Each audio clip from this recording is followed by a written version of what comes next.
আজকে বিকালবেলা রওনা দিলাম কারখানা যাওয়ার জন্য, কারখানা বাজার।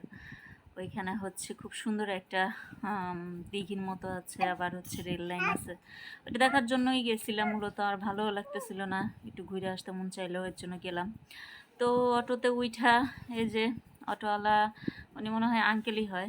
তো গেলাম, যা দুই সাইডের দেখেন এত সুন্দর দৃশ্য।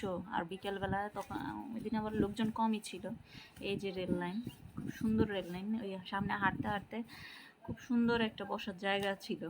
রেল লাইনের অত এখনো কাজ করতেছে, হ্যাঁ, রেল লাইনের এখন এই কাজ করতেছে। আর নতুন করে হচ্ছে এই যে এটা দিচ্ছে হাঁটার জন্য মানুষের। এই যে আমরা হাঁটতে হাঁটতে 2 নাম্বার ব্রিজের কাছে গেলাম। এখানে ব্রিজ হচ্ছে 2টা, তো 2 নাম্বার ব্রিজের কাছে গেলাম, যা হচ্ছে কতক্ষণ বইসা ছিলাম। আর মনে হয় এখান থেকে এইখানে কিন্তু হাঁটা লাগে, প্রচুর হাঁটা লাগে। তো হচ্ছে হাইটা হাইটা যায়, এই যে ওই নতুন ব্রিজের ওইখানে দাঁড়াইলাম। দাঁড়ায় এই যে পানি দেখতেছিলাম, দেখি যে একটা ট্রলার যাইতেছে।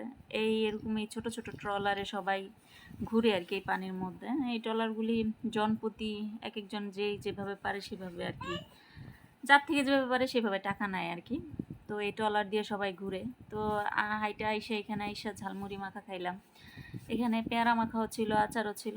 পরে আমরা ঝালমুড়ি মাখা খাইলাম। আমরা হচ্ছে ফুচকা চটপটি আর খাই নেই, ওই সাইডটা ফুচকা চটপটি ছিল। একটু খাইতে খাইতেই দেখি যে একটা ট্রেন আসতেছিলো, পরে ট্রেনের কিছুটা ভিডিও করে নিলাম। তো হচ্ছে ট্রেনটা অনেক বড়ই ছিল, বিশাল বড় ছিল, আর চোখ টুক মেলা যাইতেছিল না, এত বাতাস এত বালি। ভালোই লাগতেছিল, ট্রেনটা দেখতেও সুন্দর লাগতেছিল। তো অনেকক্ষণ ছিলাম ওইখানে, থাকার পর তারপরে একটু দূরে যেয়ে চা খাইলাম, আর এই সুন্দর দৃশ্যটা বসে বসে দেখতেছিলাম। এখানে পাঙ্গাস মাছ চাষ করে তো। আর পিছনের ব্যাকগ্রাউন্ডে আমার মেয়ের সাউন্ডটা ইগনোর করবেন। আর আজকে এই পর্যন্তই। সবাই আমার পেজটা লাইক কমেন্ট শেয়ার করতে ভুলবেন না, আর আমার ব্লগগুলি সবাই লাইক কমেন্টস করবেন। খোদা হাফেজ, সবাই ভালো।